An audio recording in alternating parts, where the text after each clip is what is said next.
और ऐसे हॉरिजॉन्टल भी है। COS, COS सिस ओरिएंटेशन में COS का चांस नहीं है, कैरलिटी भी नहीं है और ऑप्टिकल एक्टिविटी भी नहीं।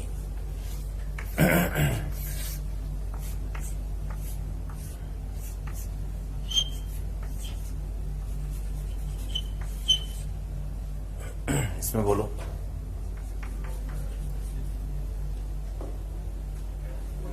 कैरल सेंटर नहीं है। POS तो है ऐसे। मैंने आपको बताया था कि इवन मेंबर्ड रिंग में अपोजिट कार्बन्स पे कैसे भी ग्रुप लगे हों, किसी भी ओरिएंटेशन में लगे हों, POS होती है, ठीक है ना। COS भी है इसमें।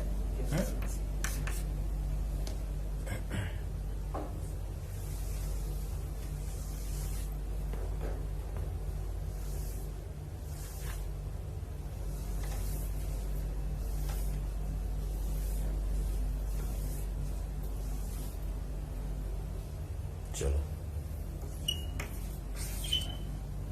एक एग्जांपल देखते हैं।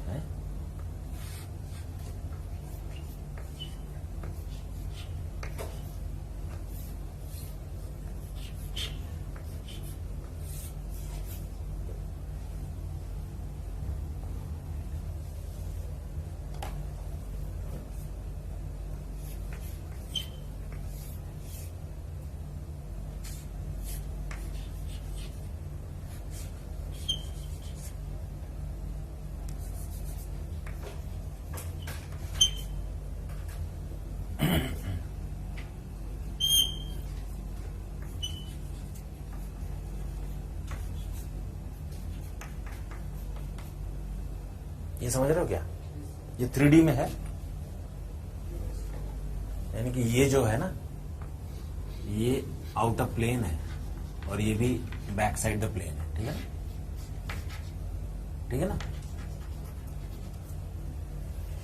बोलो क्या इसमें POS होगी? यस। इस डायगोनल से कट कर दिया अगर तो दोनों मिथाइल बाहर की ओर है और ये C डबल बॉन्ड O के सामने C डबल बॉन्ड O है और NH के सामने NH है। क्यों? इसमें कैरल सेंटर है क्या? कैरल सेंटर तो नहीं है, ठीक है ना। और ये नाइट्रोजन जो है वो sp3 नहीं है। क्यों? क्योंकि ये इसका जो लोन पेयर है वो रेजोनेंस में शामिल है, तो इसमें कैरल सेंटर नहीं है, ठीक है ना। इसमें POS है और COS नहीं है और कैरलिटी भी नहीं है और ऑप्टिकल एक्टिविटी भी नहीं है, ठीक है ना। अब देखो जरा एक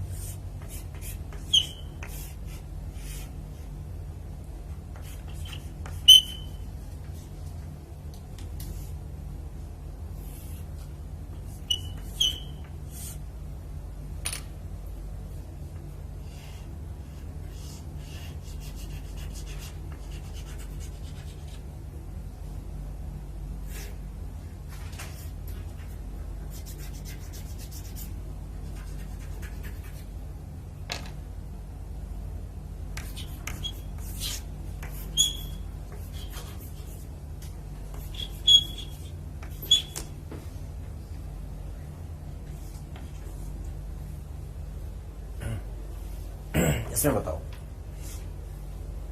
कैरल सेंटर तो है ये दोनों, क्यों?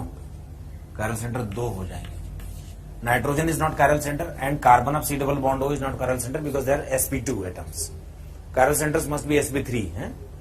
Now you tell me whether POS is present or not. POS तो नहीं है, क्योंकि अगर आप इसे ऐसे कट करोगे तो ऑक्सीजन के सामने ऑक्सीजन नहीं है, NH के सामने NH नहीं है। ऐसे डायगोनल भी कट करोगे अगर तो भी डायगोनल भी कट करोगे तो यहाँ कार्बन है और इमीडिएटली इधर राइट में NH है, नाइट्रोजन है, ठीक है ना। मतलब मिरर इमेज नहीं बनेगी, तो POS तो इसमें नहीं है।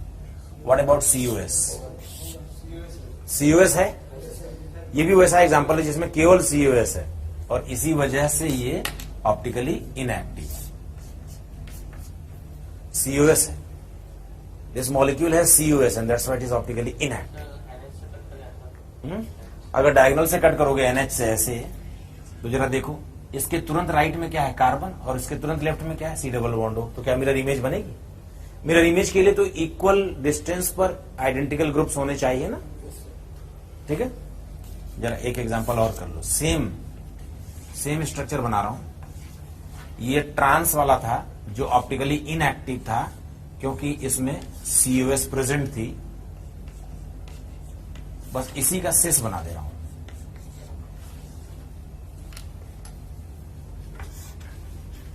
विजुलाइज कर पा रहे हो ना बेटा? Yes.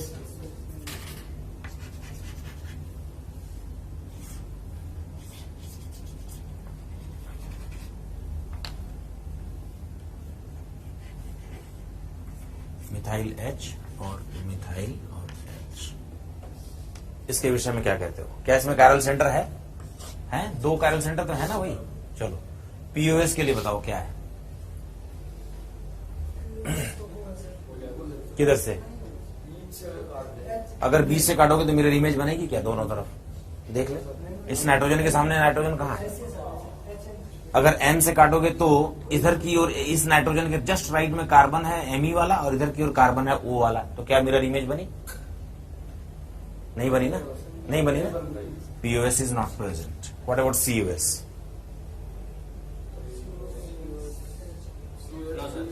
COS नहीं है तो ये ऑप्टिकली एक्टिव है बेसिकली। बात समझ में आई?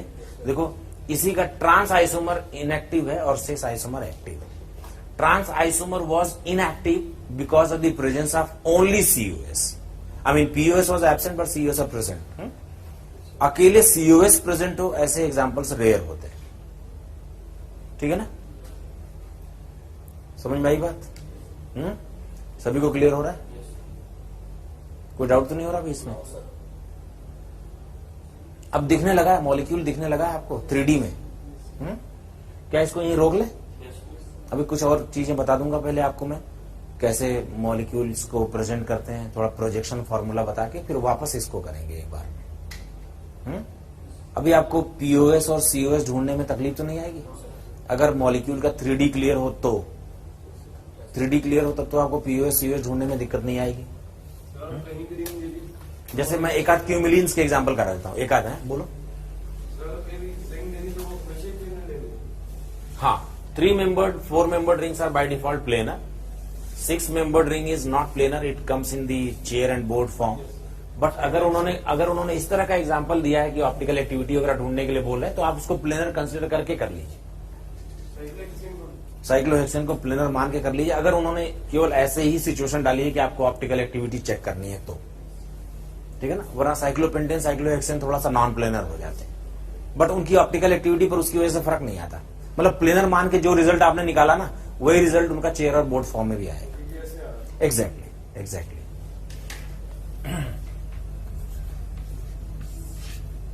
एक वो क्यूमिलीन बना रहा हूं मैं।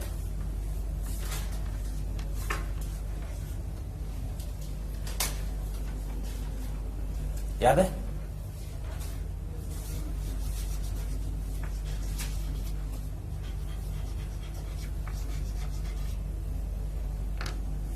और ये बोर्ड के प्लेन में मैंने ये गलत कर दिया है। इधर मिथाइल और H लिख देता हूं और इधर भी H और मिथाइल। क्या हम इस बात को समझ पा रहे हैं कि ये वाला जो मिथाइल और H है वो इस प्लेन में है जबकि ये वाला मिथाइल और H इस प्लेन में है? क्या इसमें कायरल सेंटर है? नहीं है क्योंकि कोई भी कार्बन sp3 नहीं है। sp2 sp sp2। क्या इसमें POS है? विजुलाइज हो रहा है 3D में? आओ देखते हैं। मुझे पेन्स दो थोड़े, 2 रेड पेन दे दो, 2 ब्लू पेन दे दो। ब्लू दो, नहीं वो वाला ब्लू नहीं चलेगा। हाँ, कैप हटा के दो। चलो देखो ये क्यूमिलीन बना रहा हूं मैं।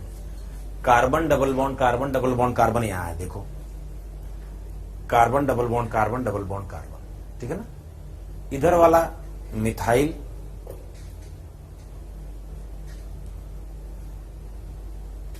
जो आपके लेफ्ट में जो मिथाइल और H है वो ऐसे है। ठीक है ना? Means methyl is coming towards you and H is going away from you, right? ठीक है ना? और इधर की ओर आपके राइट में जो मिथाइल और एच है वो ऊपर और नीचे है। देखो क्यों क्यों भाई, वो ऐसे है, देख लो, बोलो। दोनों ओर जो ब्लू पेन्स हैं वो मिथाइल्स हैं, जो रेड पेन्स हैं वो हाइड्रोजन्स हैं, ठीक है ना। ये 3D स्ट्रक्चर है इसकी, ठीक है ना, ये इसकी 3D स्ट्रक्चर है। आपके लेफ्ट में जो मिथाइल है वो आपकी ओर निकला हुआ है और हाइड्रोजन आपसे दूर है। आपके राइट में जो मिथाइल है वो आपसे नीचे जा रहा है, नीचे की ओर, अलग प्लेन में है। बोलो क्या इसमें पीओएस हो सकती है? क्या इसमें पीओएस है? नहीं है। क्या इसमें सीओएस है? किधर से सीओएस है? देखो अलग अलग प्लेन है भाई। क्या इसमें सीओएस है? नहीं है। तो क्या ये ऑप्टिकली एक्टिव होगा? मैंने आपको बताया था कि इवन क्यूमुलिन्स में शो ऑप्टिकल एक्टिविटी, उस समय बात हुई थी ना। तो ना तो इसमें पीओएस है और ना ही इसमें सीओएस है, इसलिए ऑप्टिकली एक्टिव है। एक और मॉलिक्यूल बनाता हूं,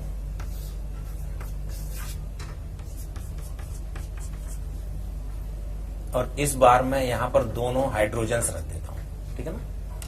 यहां पर वैसी ही स्थिति रहने देता हूं।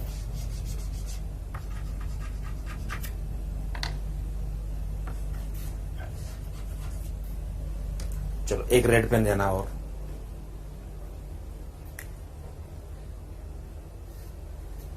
इसको हटा दो, ये रेड लगा दो।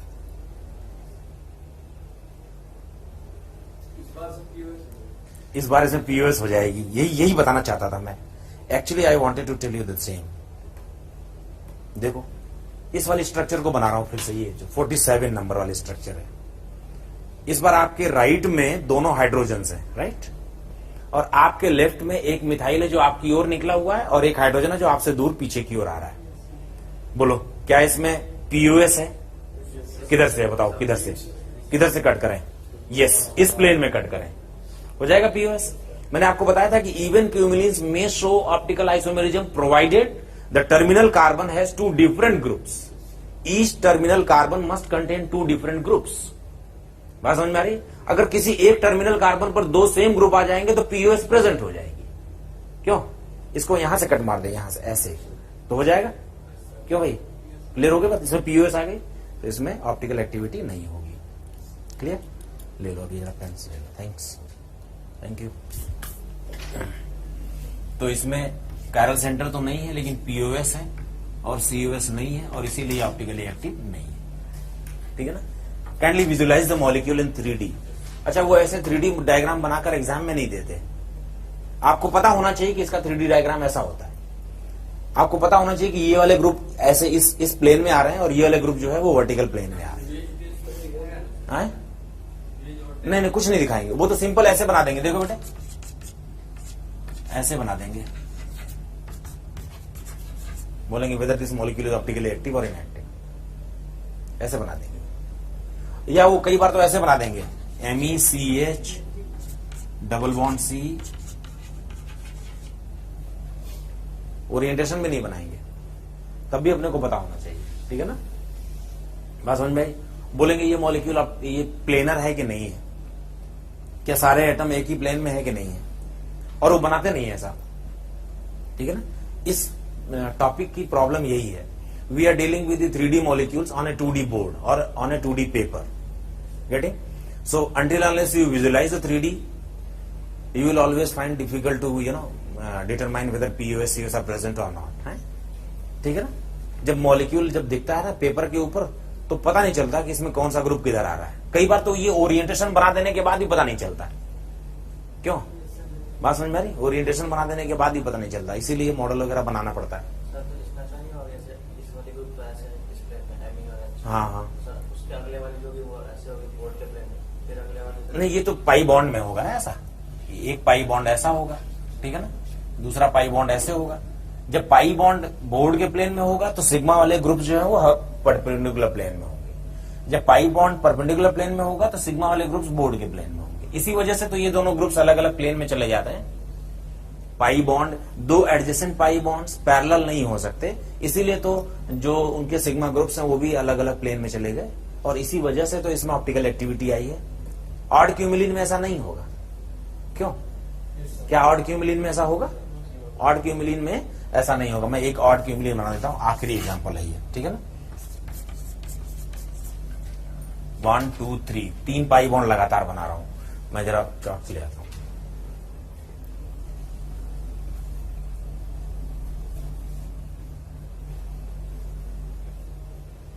देखो अगर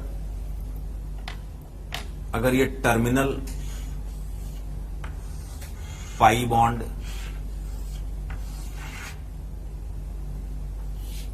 बोर्ड के प्लेन में बन गया तो इसके एडजेसेंट पाई बॉन्ड जो बनेगा वो अलग प्लेन में जाएगा, क्योंकि मान लो ये पीएक्स पीएक्स के बीच में बना है, तो अब पीएक्स पीएक्स के बीच में लगातार दूसरा पाई बॉन्ड नहीं बन सकता।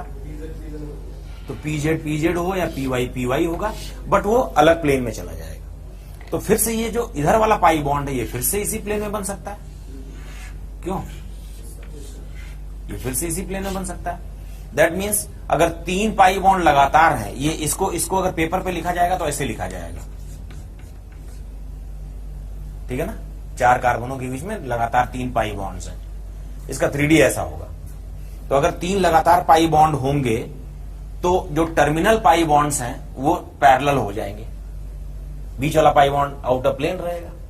तो अगर ये पाई बॉन्ड बोर्ड के प्लेन में होगा तो यहां पर जो ग्रुप होगा वो वेज डैश पे आएगा। क्यों? मान लेते हैं कि ये मिथाइल है और ये H है, ठीक है ना। ये मिथाइल है और ये H है, राइट। ये वाला भी ऐसे ही वेज डैश पे आएगा। क्यों भाई?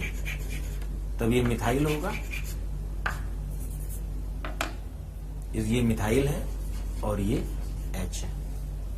बताओ क्या ये दोनों terminal sigma group same plane में आ गए? आ गए। तो क्या इसमें पीयूएस हो जाएगी? ऐसे कट करके पीयूएस हो जाएगी। अगर ये पीयूएस हो जाएगी तो ऑप्टिकली इनएक्टिव होगा ये। तो जरा बताना क्या इसमें कायरल सेंटर है? कायरल सेंटर नहीं है। क्या इसमें पीयूएस है?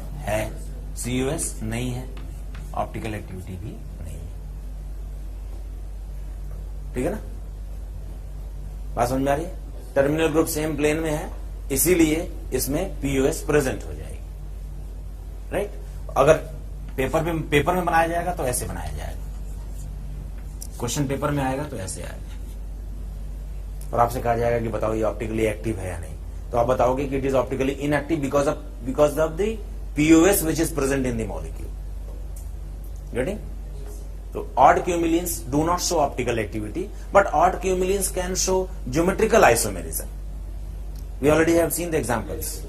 Odd cumulines can show geometrical isomerism. ठीक है ना?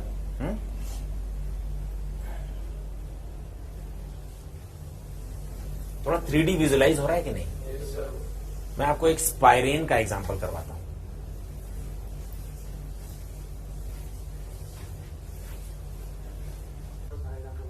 अच्छा ऐसे क्या? नहीं, चलो आओ देखो एक आखिरी एग्जांपल और देख लो। 49। मान लो मैं 2 लगातार रिंग्स को एक साथ ले लेता हूं। अगर ये पेपर में ये वाला एग्जांपल लिखा जाएगा ना तो ऐसे लिखा जाएगा। देखो क्वेश्चन पेपर में अगर लिखा जाएगा तो ऐसे लिखा जाएगा, लेकिन इसका 3D बनाता हूं।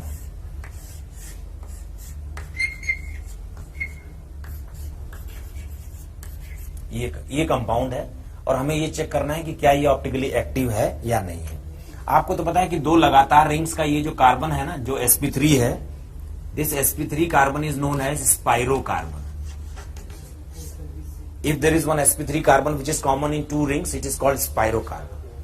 और इस कंपाउंड को भी स्पाइरेन बोलते हैं कॉमनली। तो दूसरी रिंग जो होगी, देखो sp3 कार्बन तो प्लेनर नहीं हो सकता ना, तो जो दूसरी रिंग होगी वो अलग प्लेन में जाएगी। क्यों? दूसरी रिंग अलग प्लेन में चली जाएगी।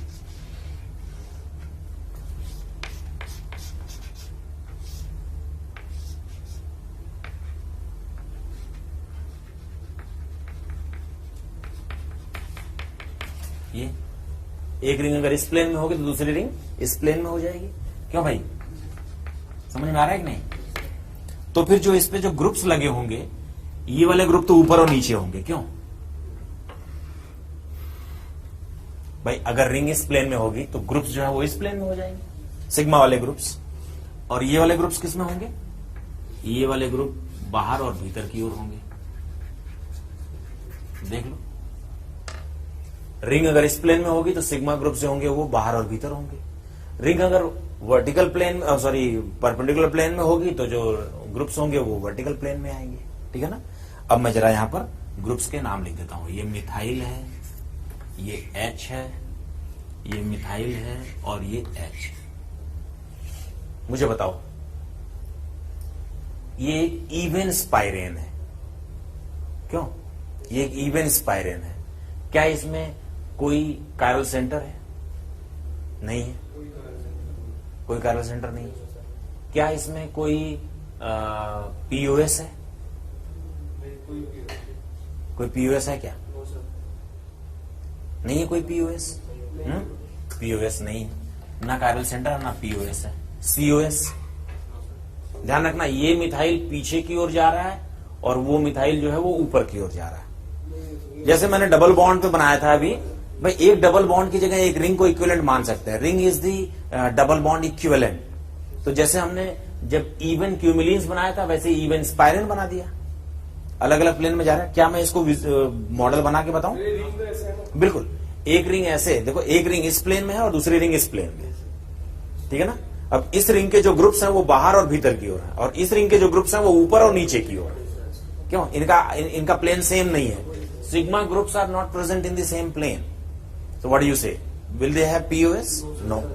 Are they having COS? I mean, does this compound have COS? No. So it is optically active. तो ध्यान रखना, अगर टर्मिनल ग्रुप्स डिफरेंट ग्रुप्स हों तो इवन स्पाइरेन ऑप्टिकली एक्टिव होता है, जैसे कि इवन क्यूमिलीन होता था। बात समझ में आ रही? इवन स्पाइरेन भी ऑप्टिकली एक्टिव होता है। कर लोगे ना? इन मुद्दों पर और बात करेंगे। देखो, कायरल सेंटर एब्सेंट है और ऑप्टिकल एक्टिविटी है। मैंने आपको याद तो शुरू में बताया था कि chiral centre is merely an sp3 atom which is connected with 4 different groups and its presence और absence is not any criteria for a molecule to be optically active. क्या मैंने बताया था आपको? We got the examples where chiral centre is present but molecule are optically active. We got the example where chiral centre was present and molecule was optically inactive. Now we are having the example where chiral centre is absent and molecule is optically active. क्या हम लोगों ने इस बात को prove कर लिया कि प्रेजेंस और absence of chiral centre is not any criteria for a molecule to be optically active? सभी को बात समझ में आ रही है? क्लियर हो रही है बात? कायरल सेंटर की प्रेजेंस या एब्सेंस से मॉलिक्यूल की ऑप्टिकल एक्टिविटी प्रभावित नहीं होती है। लेकिन उसके साथ एक नोट और लिखा था हम लोगों ने। क्या? If there is only one chiral centre present in a molecule then molecule must be optically active with one exception. What's that? Tertiary amine. Tertiary amine वाला एक्सेप्शन। Very good. चलो, ये बहुत ही शुभ संकेत है कि आपको चीजें याद निकल रही हैं। हालांकि कितने दिनों तक याद रहेंगी ये ईश्वर जानता है, लेकिन चलो खैर फिलहाल तो याद निकल ही रही। अच्छा, 50 करने के लिए कर रहे हो क्या? 49 हो गया। तो एक एल्काइलिडीन्स बता देता हूं। साइक्लो एल्काइलिडीन्स क्या होती है ना, चलो 50 कर देते हैं। साइक्लो एल्काइलिडीन्स में मान लो एक रिंग और एक डबल बॉन्ड ले लें। ठीक है ना। इसमें भी वही फंडा है, सेम फंडा। मान लो यहां पर H मिथाइल ले लिया और H और मिथाइल ले लिया। अब इसका 3D कैसा होगा? बोलो बोलो बोलो। मान लो ये रिंग प्लेन में होगी। ठीक है ना। तो इसके जो ग्रुप्स होंगे वो भीतर और बाहर होंगे। क्यों भाई? अगर ये रिंग बोर्ड के प्लेन में होगी तो जो ग्रुप्स होंगे वो, हाँ, methyl will come out of the plane and H will go back side the board. और जो डबल बॉन्ड होगा, डबल बॉन्ड तो बोर्ड में होगा, तो इसके जो ग्रुप्स होंगे sp2 कार्बन पर वो प्लेनर होंगे। क्यों? तो ये H और ये मिथाइल जो है वो प्लेन में होंगे। क्या ये फिर से वही वाला सीन बन गया? मैं आपको बताऊं, 2 डबल बॉन्ड, 2 रिंग्स या एक रिंग और एक डबल बॉन्ड का कॉम्बिनेशन अगर ये इवन में है, लगातार पाई बॉन्ड्स इवन नंबर में हैं तो ऑप्टिकल एक्टिविटी के चांसेस हैं। लगातार रिंग्स अगर इवन नंबर में है तो ऑप्टिकल एक्टिविटी के चांसेस हैं, या combination of ring and double bond. See, double bond and ring are equivalent of each other. ठीक है ना। Ring is a double bond equivalent. बात समझ में आ रही है? तो ये जो साइक्लो एल्काइलिडीन्स हैं, अगर ये इवन नंबर में है, cycloalkylidenes means the combination of ring and double bond. Understand? And if this combination is total in even number then optical activity is possible provided the terminal carbons are having 2 different groups. Each terminal carbon must contain two different group. Getting? बात समझ में आ रही है? तो क्यूमिलीन्स, स्पाइरेन्स, साइक्लोएल्काइलिडीन्स, ये सब optical activity show कर सकते हैं। हालांकि देखो इसमें कोई कायरल सेंटर नहीं है, इसमें कोई पीओएस नहीं है, सी मॉलिक्यूल इज ऑप्टिकली एक्टिव। तब तो पीओएस हो जाएगी, तब तो पीओएस हो जाएगी। मैंने आपको बताया ना कि इवन नंबर वाले जो होते हैं, इवन कॉम्बिनेशन वाले जो कंपाउंड्स हैं, उनमें टर्मिनल कार्बन पर डिफरेंट ग्रुप हो तो ऑप्टिकल एक्टिविटी होती है। लेकिन अगर कोई एक टर्मिनल कार्बन दो सेम ग्रुप्स भी रखता हो तो ऑप्टिकल एक्टिविटी नहीं हो सकती। बात समझ में आ गई? सभी को ये बात समझ में आ रही है? मेरे ख्याल से पीओएस सीओएस अब आपको समझ में आ गया। मुझे लगता नहीं कि अब आपको कोई प्रॉब्लम आएगी इसमें, पीओएस और सीओएस में। ठीक है ना? चलो, ये एक बहुत ही बढ़िया बात हो गई। अब मैं आपको पहले प्रोजेक्शन फॉर्मूला सिखाऊंगा। ठीक है ना? Means how the molecules are projected, how the molecules are represented. Newman तो अभी बाद में, पहले फिशर प्रोजेक्शन सिखाऊंगा और वेज डैश। क्या मैं इसको मिटाऊं?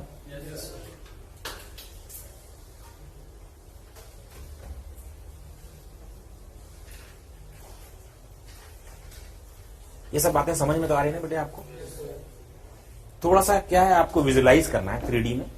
लेकिन मैं आपको बताऊं कि अगर आपके दिमाग में ये बैठ गया ना तो फिर बस क्वेश्चन देखते ही हो जाएंगे। मतलब ऐसा मैं सोच रहा हूं, ये गलत भी हो सकता है। कई बार मैं ओवर एक्सपेक्ट करता हूं। ठीक है, शुरू करें। Projection formula,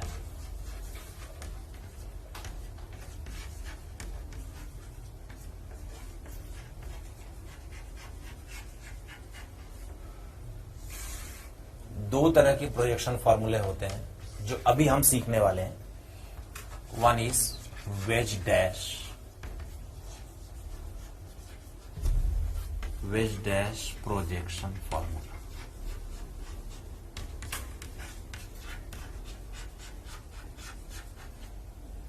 and the other is Fischer projection formula.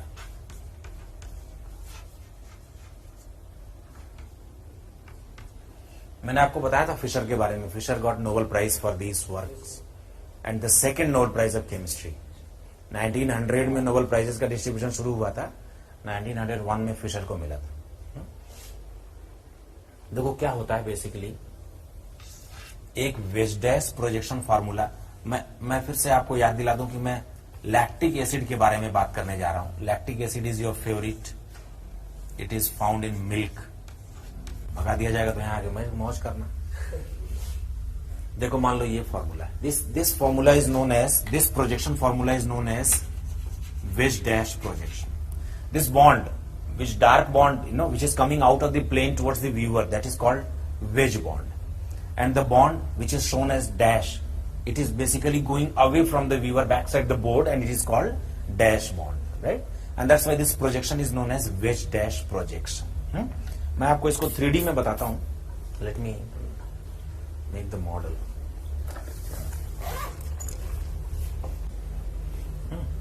ये मॉलिक्यूल है। Can you distinguish between this dark red and orange? ये ऑरेंज है, एक डार्क है।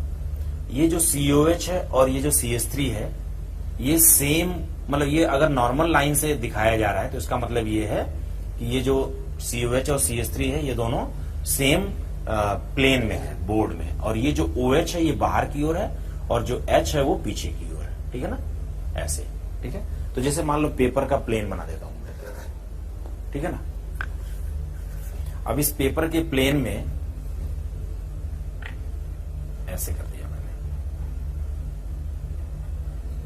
ये पेपर का प्लेन है, मॉलिक्यूल्स ऐसे हैं।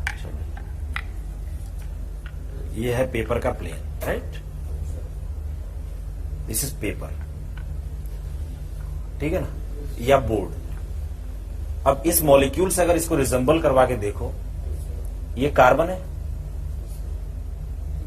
ये CH3 है, रेड बॉल, ये जो येलो बॉल है ये COH। अंडरस्टैंड?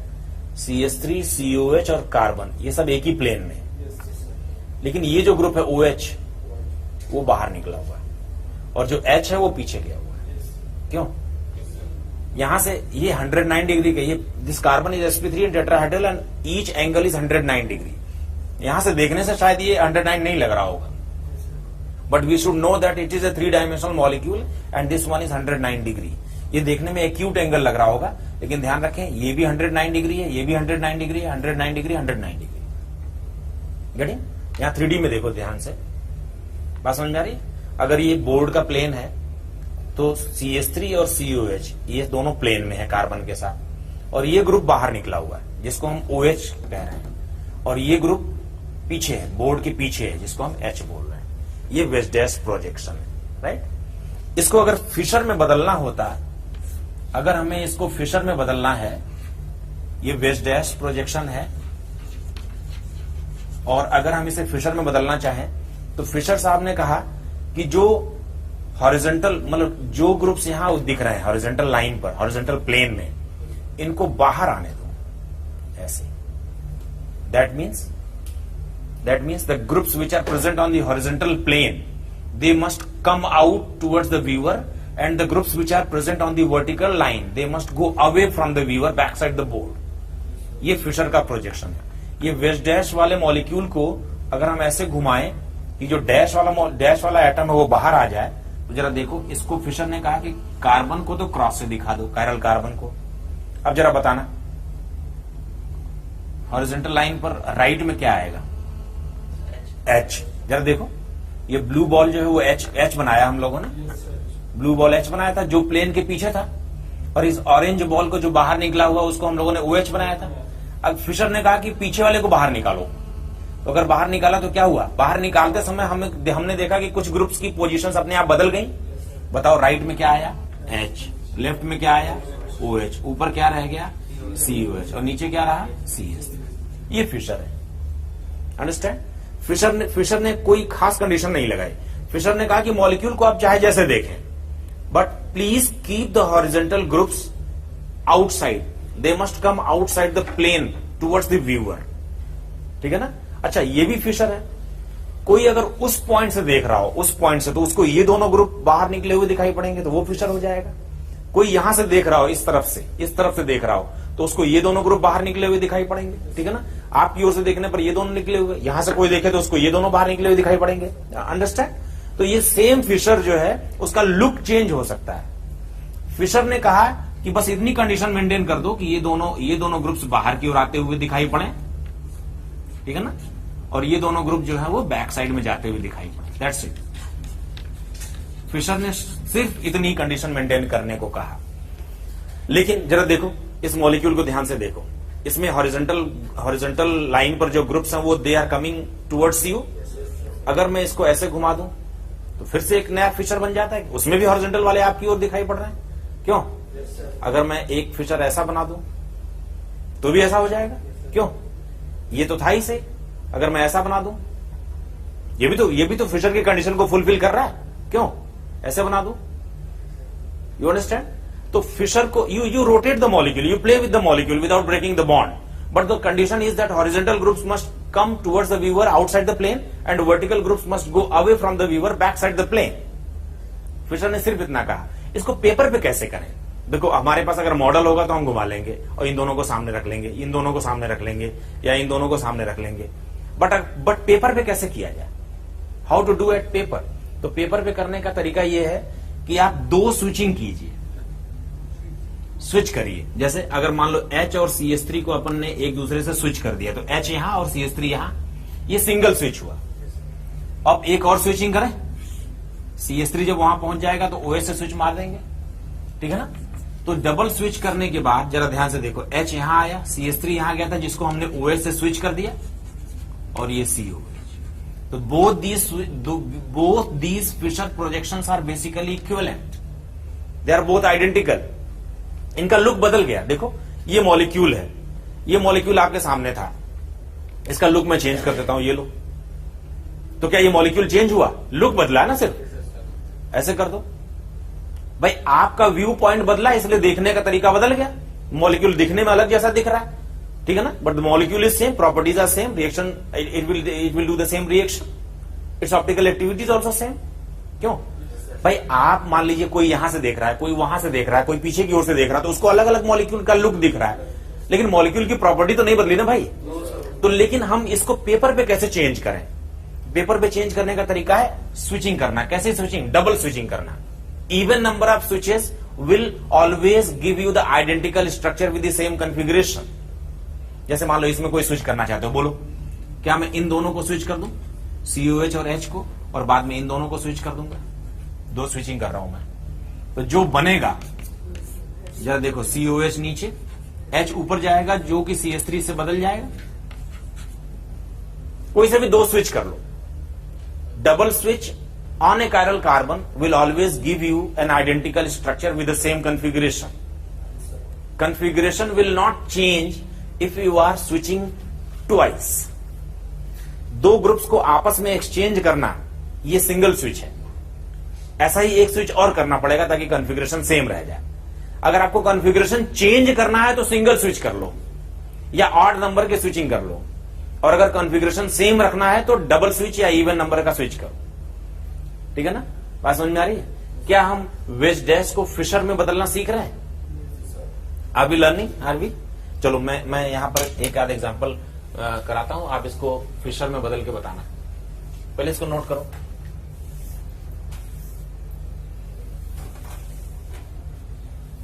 थोड़ा सा अपने को कंसंट्रेटेड रहने की जरूरत है। Kindly don't lose your concentration.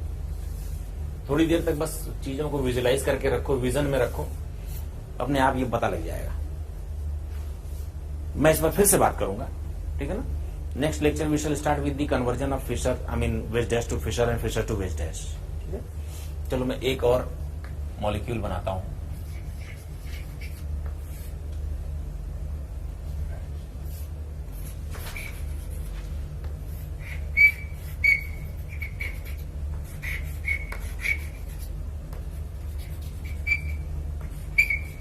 ये एक अमीनो एसिड।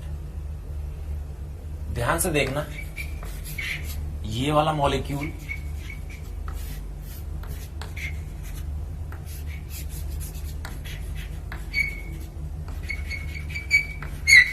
और इस वाले मॉलिक्यूल में कोई डिफरेंस है क्या? Do you find any difference gentleman? क्या? देखो, ये NH2 नीचे है या बाहर आ रहा है? बाहर आ रहा है। और ये H ऊपर है या पीछे जा रहा है? यहां पर NH2 ऊपर है या बाहर आ रहा है? और ये H पीछे जा रहा है। तो आधे डिफरेंट? डिफरेंट नहीं है। ध्यान से देखना, ध्यान से देख, मतलब आपका देखने का तरीका, किसी ने थोड़ा ऊपर से देखा, NH2 थोड़ा नीचे क्यों दिख रहा है? बात समझ में आ रही क्या? Kindly don't be under the impression that these two molecules are different. No, they are same, they are identical. Why? This NH2 is not lower side, basically this NH2 is coming out and even this NH2 is also coming out. तो ध्यान रखना, इस तरह के confusion कभी मत पालना दिमाग में कि ये दोनों डिफरेंट है। ये दोनों सेम है, आधे सेम, आधे। ये NH2 भी बाहर की ओर आ रहा है और ये NH2 भी बाहर की ओर आ रहा है। ये H भी पीछे जा रहा है और ये H भी पीछे जा रहा है। चलो इसका फिशर बनाओ, जरा फिशर बनाकर बताओ मुझे। फिशर में क्या करना है? जो पीछे जाने वाला H है उसको बाहर निकालना है। बोलो, राइट में क्या रखूं? H। लेफ्ट में क्या रखूं? NH2। ऊपर COH और नीचे CH3। Very good, very correct Fischer you draw. मान लो ये हमारे आंसर में, हमारे ऑप्शन में ये वाला नहीं होता तो डबल स्विच करके मैच करा लेते। Double switching always will give the same identical compound. Understand? बात समझ में आ रही है बॉयज? क्लियर हो रहा है सभी? अगर मान लो इधर की ओर ओरिएंटेड होगा ना ये, जैसे मान लो ये CH3 यहां है और NH2 यहां दिख रहा है,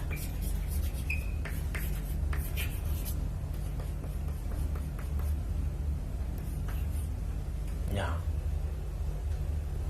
अब बताओ, अब अगर हम इसका फिशर बनाएंगे तो राइट साइड में NH2 आ जाएगा।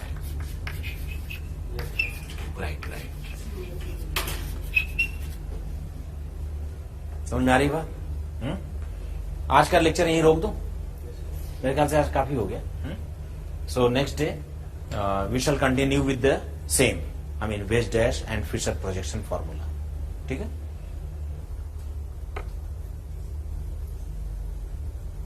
देखो, ये है वो मॉलिक्यूल, ठीक है ना? ये मॉलिक्यूल है, और मान लेते हैं कि ये जो ग्रुप है ना, ये H है, this smaller one is H है। एक मिनट जरा इसको सेटिंग कर लेना।